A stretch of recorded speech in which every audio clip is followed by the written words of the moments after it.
प्रिय दोस्तों नमस्कार। भारतीय टुडे 21 से मैं आरपी पंडित एक बार फिर आपके साथ हूँ और बड़े ही गर्व की बात है कि मैं श्री राम ग्लोबल स्कूल के प्रधानाचार्य स्मिता कपूर जी के साथ हूँ, जो कि एक इस तरह की बातें करते हैं जिन्हें मुझे भी सुनकर कभी कभी हैरानी होती है कि अगर देश में इस तरह की एक महिला और हो तो एक और 11 हो सकती है। लेकिन ये इत्तेफाक की बात है, इनसे ज़्यादा काबिल महिलाएं भी देश में होंगी, लेकिन मुझे उनसे रूबरू होने का आज तक मौका नहीं मिला। तो मैं स्मिता कपूर जी से बात करता हूँ और बोलता हूँ कि जो आजकल की राजनीति है मैम, उसको आप किस नज़रिए से देखते हो? उसमें क्या त्रुटि है? अगर त्रुटि है तो वो कैसे दूर की जाए? क्योंकि आने वाले समय में चुनाव है और चुनाव के लिए एक शिक्षित होना सभी का बहुत अनिवार्य है। देखिए, शिक्षा से ज़्यादा ज्ञान। शिक्षा आजकल डिग्रियां लेके हर कोई घूम रहा है। मैं ऐसी पोस्ट पे बैठे हैं जहाँ पे हम जब इंटरव्यूज़ कंडक्ट करते हैं तो डबल एमए, एमएससी, बीएड, इतनी इतनी डिग्रीज लेके बच्चे आते हैं लोग आते हैं, नॉलेज नहीं होती। तो शिक्षा का मतलब ज्ञान होना चाहिए, डिग्रीज नहीं होना चाहिए। जी। दूसरी बात जो आपने अभी कहा पॉलिटिकल सिनेरियो का, देखिए इलेक्शंस आने वाले हैं 2024 तक, याद रखिए, मार्क माय वर्ड्स, हम लोग और उलझाए जाएंगे। और किस नाम पे उलझाए जाएंगे? धर्म के नाम पर। किस नाम पे उलझाए जाएंगे? राजनीति के में। और डायरेक्टली नहीं, हमें पोक किया जाएगा, क्योंकि मैं हमेशा अपने स्कूल में बच्चों को भी यही कहती हूँ कि सबसे आसान काम यदि आपने किसी को भड़काना है, धर्म के नाम पे इंसान भड़कता भी है और भड़काया भी जा सकता है। भड़काना बहुत आसान है और भड़कना, क्योंकि हम धर्म के नाम पे इतने हो जाते हैं, मंद बुद्धि हो जाते हैं, हम अपने बुद्धि का इस्तेमाल ही नहीं करते। और आजकल मैं बार बार कहती हूँ, हम लोग हैं व्हाट्सएप यूनिवर्सिटी वाले लोग, जहाँ पर हम अपने दिमाग बरतते नहीं है। एक मैसेज आया व्हाट्सएप पे, वो फटाफट फॉरवर्ड करते हैं। धर्म के नाम पे भड़काया जा रहा है हमें। हिंदू खतरे में है, हिंदू खतरे में है, हिंदू खतरे में है। पहले तो श्रीमान, मैं आपको बता दूं, हम लोग हिंदूज नहीं, हम सनातनी हैं। Hinduism is a way of life. धर्म हमारा सनातन है। ये जो सनातन है वो कहाँ से ख़त्म हो सकता है? दूसरी बात, क्या आज तक आपके ऊपर किसी मुसलमान ने अटैक किया? मेरे पे नहीं किया। लड़ाई तो, मतभेद तो हमारे, क्या हमारे, मैं एक हिंदू हूँ, क्या मेरा कभी किसी हिंदू से मतभेद नहीं हुआ? हिंदुओं से ज़्यादा होते हैं। तो ये मतभेद धर्म के कारण नहीं हो रहे हैं, मतभेद हो रहे हैं क्योंकि मेरे और आपके विचार नहीं मिलते, वहां पे मतभेद होता है। नहीं तो जैसे एक आम हिंदू अभी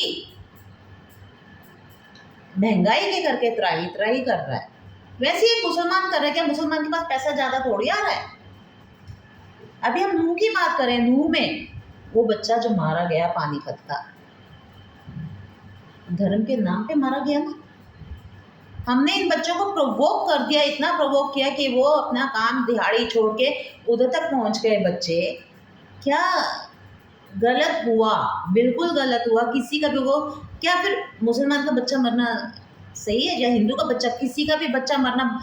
हमारे बच्चों को बुखार हो जाए, हमें दुख होता है, तो किसी माँ का लाल, किसी बाप का लाल, जिस कोने में देखते होंगे याद आता है, मेरा बच्चा वहाँ बैठता था, मेरे बच्चे को ये खाना पसंद था, मेरे बच्चे को ये पसंद नहीं था, वो इतने बजे घर आता था, इतने बजे वो सोता था। चाहे वहाँ पे दुकानें हिंदूज की जली या मुसलमानों की जली, जिसकी भी जली वो आम आदमी की जली। जिसको चोट लगी, जिसकी बाइक्स टूटी, जिसकी कार टूटी, किसी का नुकसान हुआ, वो आम आदमी का हुआ। भूल जाइए मुसलमान या हिंदू का हुआ है। मैं हमेशा एक एग्जाम्पल देती हूँ अपने स्कूल में भी, मैं और आपको भी ये कहूँगी कि किन्हीं 11 लोगों को खड़ा कर दीजिए। मैं अपने बच्चों के साथ, अपने टीचर के साथ ये सोशल एक्सपेरिमेंट करती हूँ। आप फेसबुक पे श्री राम ग्लोबल की पेज पे देखिए, तो मैंने टीचर साथ भी ये किया। आप सिर्फ 11 बच्चे खड़े कर दीजिए, पहले बच्चे के कान में आप कुछ बोल दीजिए और बच्चे को बोलिए, ये जो मैंने तेरे कान में बोला वो पेज पे लिख, ताकि वो कल को ये न कहने की ये नहीं बोला था। आपके पास एविडेंस होएगा, वो अपने पास रख लीजिए, किसी को मत दिखाइए। दूसरा बच्चा, तीसरा बच्चा, चौथा बच्चे तक, जब तक वो बात 11वें बच्चे तक जाएगी वो बिल्कुल डिस्टॉर्ट हो गई होती है। यदि 11 लोगों में एक बात जो कानाफूसी के थ्रू गई है, डिस्टॉर्ट हो गई तो सोच लीजिए जो हम बात फैलाते हैं बिना किसी एविडेंस के, वो कितनी डिस्टॉर्ट होती है और कितना हम लोगों को पुश देती है और नेगेटिव चीज़ें हमारे पे ज़्यादा इम्पैक्ट डालती हैं। अब मणिपुर, आप मणिपुर को देख लीजिए, कौन मारा जा रहा है? क्या किसी नेता का बच्चा, किसी एक सरकारी नेता छोड़ दीजिए, किसी भी नेता का, किसी भी पार्टी के नेता का बच्चा मारा गया? कौन मारा गया? आम इंसान। और मैं कल भी यही बाई चांस मैं कल ही ये बात सोच रही थी कि देखिए धर्म के नाम पे हिंदुइज्म में तो जातिवाद आया, वो भी हमारे नेग्लिजेंस करके, क्योंकि हमें नहीं पता था, हमारे पूर्वजों को नहीं पता था, हमने अपने हिसाब से धर्म को मोड़ तोड़ दिया। इस्लाम में जातिवाद है, शिया और सुन्नी लड़ रहे हैं, क्रिश्चियंस में है, सिखों में है, हर धर्म में ये जातिवाद है। और हम सिर्फ ये नहीं करें कि हम हिंदू मुसलमान से लड़ रहे हैं, हिंदू सिख से लड़ रहे हैं, हिंदू आपस में, जाट नॉन जाट, पंजाबी नॉन पंजाबी, मुसलमान शिया सुन्नी हर कोई लड़ रहा है, क्योंकि हमें बीच की बात तो पता ही नहीं है। तो इसका हल क्या है मैडम? इसका हल यही है कि हमें आम इंसान को ना जागरूक होना पड़ेगा। ये जो पॉलिटिशियंस होते हैं, जो राजनेता होते हैं, हमारी नासमझी का फ़ायदा उठाते हैं, हमें वो पोक करते हैं, धर्म के नाम पे पोक कर देंगे, क्योंकि हम अपना दिमाग बरतिन रहे। ये जो नेता होते हैं, ये बड़े अच्छे ओरेटर्स होते हैं, ये बहुत अच्छे वक्ता होते हैं, इन्हें पता है मुझे कौन सा तीर कब चलाना है। ये अपने बातों के तीर चलाते हैं जो हमें घायल करते हैं। हम उस घायल हुए तीर से हम कहते हैं मैं इससे ताकत, वो भाई हिंदू तो सचमुच खतरे में, हिंदू खतरे में है, बिल्कुल है जी, क्योंकि महंगाई ने उसे खतरे में लाया है। कैसे बच्चे की फीस पे करनी है, कैसे बिजली का बिल पे करना है, कैसे राशन का बिल पे करना है। अब आप एग्जाम्पल ले लीजिए कोरोना का। कोरोना में तब तो नहीं हिंदू सिख हुआ, तब तो हिंदू मुसलमान नहीं हुआ, क्योंकि सबको अपनी अपनी रोजी रोटी कमाने में लगे हुए थे।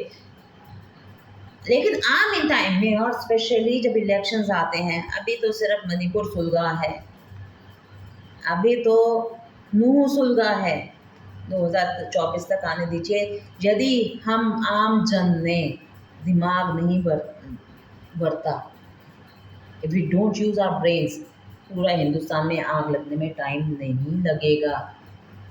ये मान के चलिए, दंगे किसी स्टेट में हम कराएंगे, किसी में वो कराएंगे, क्योंकि धर्म के नाम पे वो दंगे होंगे।